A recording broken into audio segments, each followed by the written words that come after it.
couple days ago, I talked about the alleged final evolution for Scorbunny, but today let's talk about the beloved Sobble. Now, it looks kind of dragony like. I don't know if its final form is going to be like a dragon, but it's the same image that I got the Scorbunny image from. I'm not exactly sure where the quote unquote leak came from, but it looks legitimate when you compare it to the ones from Sun and Moon as well as X and Y. And I'm not going to be talking about whether it's legitimate or not. You can make that decision for yourself. I just want to talk about if this design makes it. If this is the design that's the official design for the final evolution of Sobble, what do you guys think? I think it's pretty cool. I remember a commenter correcting me about Sobble not being a chameleon, being more of like a lizard. But looking at this guy, kind of looks the most like a chameleon to me, if you ask me.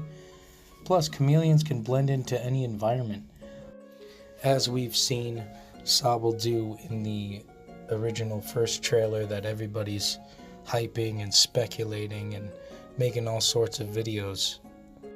If you ask me, it kind of looks like a dark type.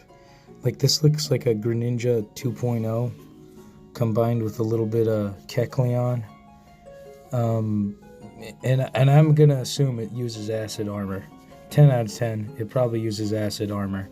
That would be sweet. I mean, look at it. Look at that. That thing looks like it could blend into anything and everything it so pleases. It's just cute.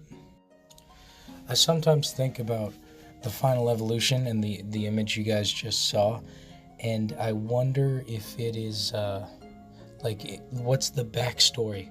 Why has it got such a grumpy face now? Has it been hardened by whatever's emotionally affected it when it was a Sobble? Like, I want to know who hurt you? Who hurt you, Sobble? Look at that innocent face. It's so cute. I'm on the fence. I mean, I know I'm gonna pick Scorbunny because I'm stupid with my traditions, my stubborn traditions of picking the fire type. But I feel like if I didn't fall into that, I'd probably consider picking Sobble, if you asked me. I guess to wrap it all up in conclusion, I could see Sobble's final evolution being either Water Dark or Water Dragon. Maybe Water Steel because of the whole Sword and Shield thing. One of them's got to be a Steel type. Who knows? Maybe it's Sobble. I don't see any indicators for that. So I'm led to believe that it's more like a Dark type because it can kind of hide off in the shadows, and that's the whole gimmick behind Sobble. Or it's a pure Water type. We haven't seen one of those in a while. That'd be nice. Be nice to see that. When was the last time we saw that? I think it was Gen 2 with Feraligatr. Wow, those were the days. Gen 2. I don't think Sobble's final evolution is going to be like a water fairy type, because that was already taken by Primarina. So that's off the table. Plus, it looks a little bit more edgy than feminine, if you ask me. I don't know why it would be a dragon. I guess it's kind of got that dragon intimidation factor to it. With the face, with the eyes, how it's peering into your soul. If you asked me, I think Sobble should retain his soft, empathetic, emotional being once it reaches its third stage. Because all the Pokemon that we see are all big, bad, and tough, and they can take on the challenge because they're on roids or something. They're taking some stimulant drugs. They all have horse tranquilizer in them. I'm pretty sure that's what the candies are made out of. It's made out of steroids, and that's what levels them up. It kind of matches the soccer athletic theme that the Galar region is going to be about in the UK. You know, if it's going to be a sporty generation, you know, we got to have some roids in the midst of things, in the midst of battle. That might be what the gimmick is. That logo thing that I talked about earlier, it might just be a rare candy that they pop. It's like the Pokemons are going to be pill poppers, basically. Except it's going to be called candy because it's colorful and bright and beautiful, and it gives them all the energy to level up and be big, bad, and tough, like I said a couple seconds ago. So yeah, I gotta wrap this up because I don't want to keep you all waiting in suspense for other stuff and other things you gotta do in life. You gotta be productive, kids. You know, you can't be watching YouTube videos all day.